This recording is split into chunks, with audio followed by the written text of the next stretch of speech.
All right, welcome back to the Rolex preview. We're doing racing through them, minute and a half a person, and our opinions and views. Although I think in this, as we start to get further along, we're going to get a little bit more loose and say more things that people might not be happy about is how I feel about it. That will be Kyle saying that. I'm a very positive person, and I appreciate how hard everybody has worked to get to this point. The next one, number 23. Michael Jordan. Exactly. It's Kyle Carter. Yeah. Madison Park. Since he's Canadian, and I don't have any inside information, but I think he's probably going to go and see the course and not do the chug-up. Yeah, just be like, no, I'm good, thanks, I've already been here, done that. Yeah. Kyle's, you've been going great on Parker. I mean, except for your water at Carolina, which was just as bad as mine. And but you know, he's an older horse that you've spent a ton of time with, and obviously he's beautifully trained before you got him. But yeah. You put your heart and soul into this horse, and it's cool that he's still going, and he looks as good as ever. And you know. I think the big thing there is, and it's a reality that we all kind of have to. You go in being wherever you are at the time, and he's 18 years old. I will say physically he's as good as he's been. The vet looked at him right before Rolex and was like, he looks better than he did in 2010 when he was on the team for the Worlds. He really is physically as good as he's been. You hear that, Clayton? Better than the Worlds. But I will say that in like my heart, I'm there, and I no excuses with it, but I'm going to go and try and enjoy it. And I'm going to try to have him enjoy it, and that is my full goal through the weekend. And part of enjoying is to go and actually, you know, have a gallop around and really, you know, go at it. But you can't. I'm not putting any pressure on him with it. It's just he's there for himself now at this point. He's got nothing to prove. And as they say, aim low, you won't be disappointed. Exactly.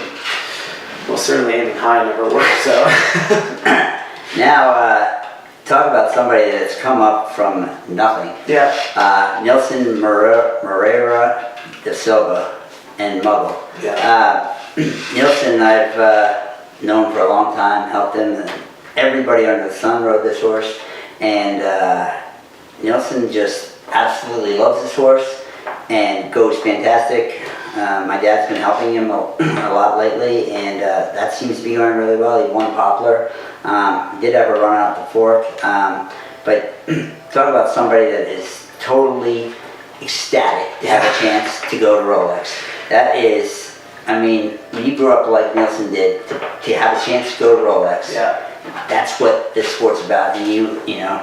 Opportunities for the people, like there's opportunities. There's people here that have, you know, $1 million trust funds, and then there's people that have gotten there, and there are opportunities there. Don't ever say you can't make it because the money's not there, because he's proof of it. And the other thing is, he said he loves this horse, but he seems to love everything he rides. Like and the horses love him back for it. He's just like so believing and enthusiastic. I mean, he's just a great guy. He is, and he is so excited about this opportunity, and nobody appreciates it more than Nilson, and quite frankly, nobody really deserves it more. Yeah. And so good luck, Nilson, and everybody can be pulling for him. I agree. I think it's going to be a bit of a stretch to get in the top sort of 12, but you know, he certainly is going to give it a go every bit of it that he's got. Yep. Now, number 25, Maya Black doesn't play fair. I mean, she's on a roll. On a roll. And you know, she won Carolina. Yeah. She definitely won the fork. She beat me at the combined test. She didn't win Carolina. She was second, wasn't she? Because Arthur won Carolina, but she lost it in the show jumping. Then she went to the next show, had a clear round there, and won that one. And I know she went and got some help from Silvio after Carolina, and I know that was a big help. He's obviously helped us a lot in the U.S. show jumping program. He's a very good teacher, and he saw a big difference at Carolina, or at the fork, sorry. And you know, Maya's riding the wave now. Go for it. Never bet. Yeah, that's the only thing I can think at this point is don't think about anything else other than what you're doing, and ignore anything else, because you can easily put yourself right off the list because you think, oh my goodness, I'm going to just do this one little bit more, and she doesn't need to. I mean, it's just really working for her. Yep. Katie Ruppel and Houdini. Now that's a lovely horse, thoroughbred. Katie's a really positive rider, lives down the road here. The funny thing is, this horse went through a lot of struggles, a lot of transitions to get to being successful. And for a while, they're actually kind of written him off because he just seemed to be failing a lot. She went to Po last year and had a terrible result. And this spring she's come out, and I would have thought that might put you where you're like, ugh, whatever, I don't. And she's just gone and she's won a couple of horse trials. She's been really competitive. She's not been in the biggest divisions, but she's still putting up the numbers. The first one I thought, well, maybe it was a fluke, but it's just, I mean, it's really coming. That horse can flat out run, eh? It's got a gallop. Yeah, and it can really do the dressage. You know, sometimes you take a trip like that, and she completed Po, which is, you know, wasn't an easy thing to do. And if you look at the list of the Americans going, you would have thought that maybe that one was going to be the one that didn't complete, and she did. And sometimes you learn a lot by just completing, just making it, just finishing, like you said about the Boston Marathon. Sometimes you just got to make it before you can't go. Very few people go the first time and win. So completing is a big deal, and I think it's not to be underestimated how hard it is just to finish one of these things. No. And it certainly has the dressage. It's got the jump. It's got the gallop. I kind of question that she'll be able to put it together all and make it all happen on Saturday.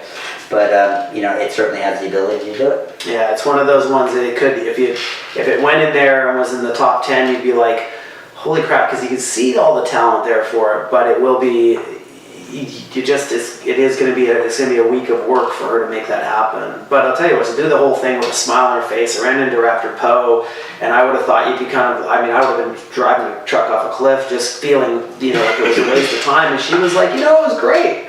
She wasn't thrilled with the performance, but she just stayed positive, and that can really pull you through. So we got another Canadian then. We got Whan Roberts.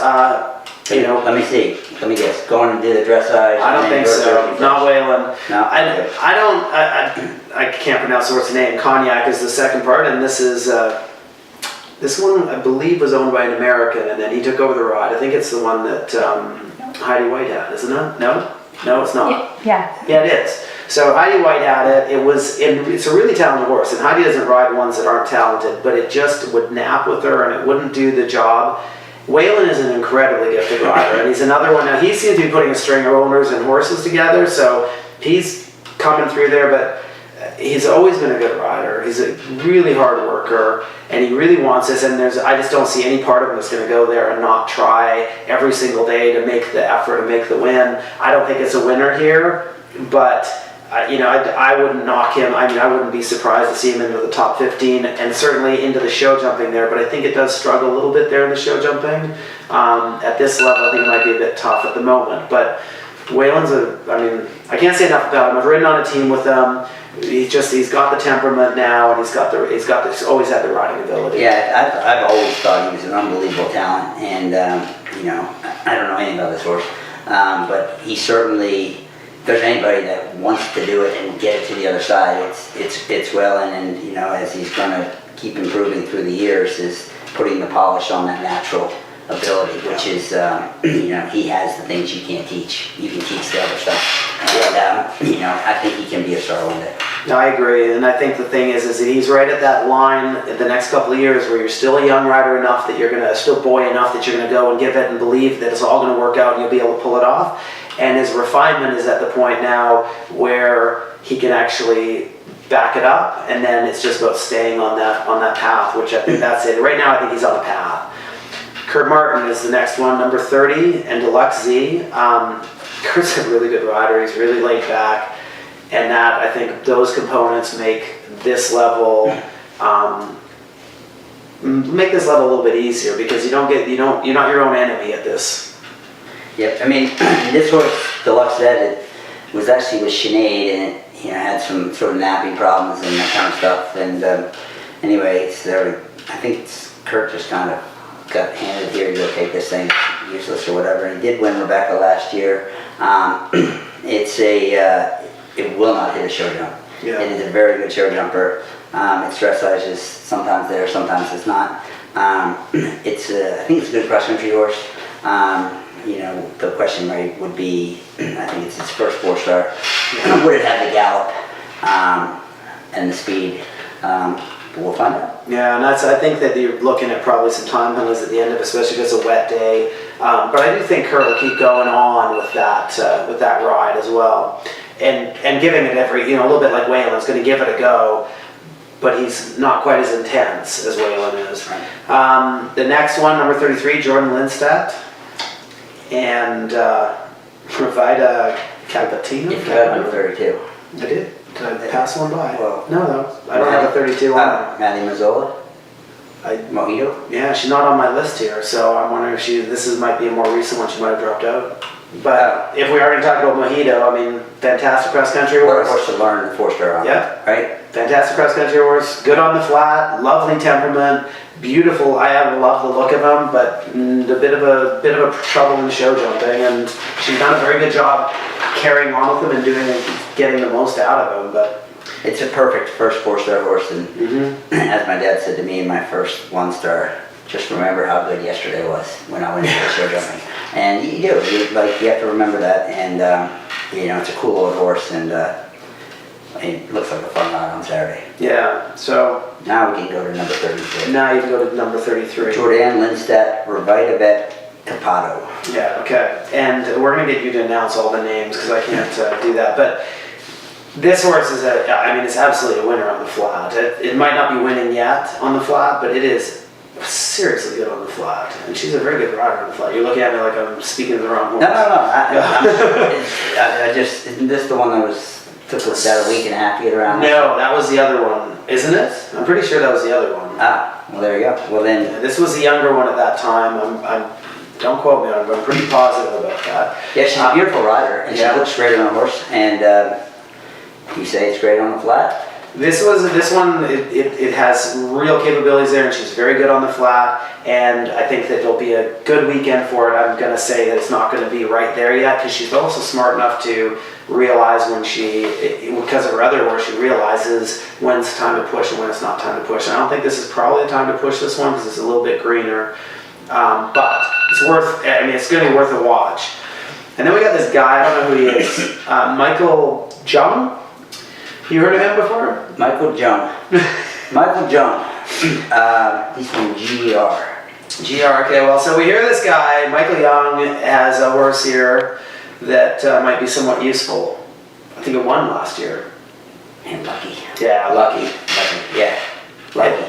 It's funny because last year I thought this was going to be a very good horse at the show, and I was asked by someone publicly on a forum who I thought would win, and I picked him on the other horse, and then later I said to my wife, I was like, that's stupid, because that little mare looks like it's just waiting to go and win something, and it stepped right up, and I love this horse. I like the other one. It's obviously a much better horse as far as the consistency, but this one is just so much fun to watch. I love the look of it. It's a beautiful little mare.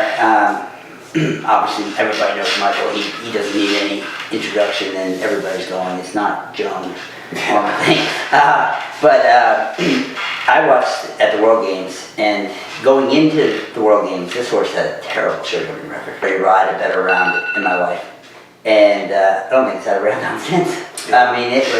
The guy was perfect, and the mare jumped perfect, and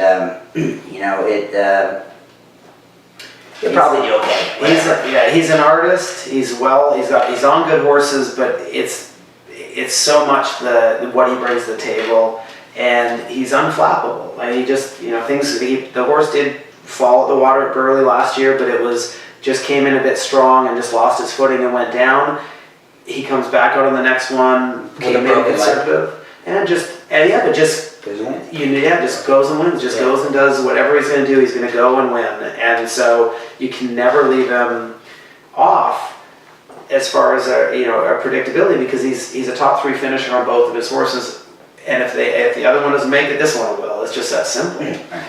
It's almost a bit disappointing and a bit depressing, but when you're at the top again, when you're riding that wave, you want to stay on the crest of it, because too often you're there for a little while, you fall off, and you have to find your way back. And so far, he hasn't really had that. Although he's had, it's not to say he's had the perfect, but he hasn't come off of that understanding of how to succeed.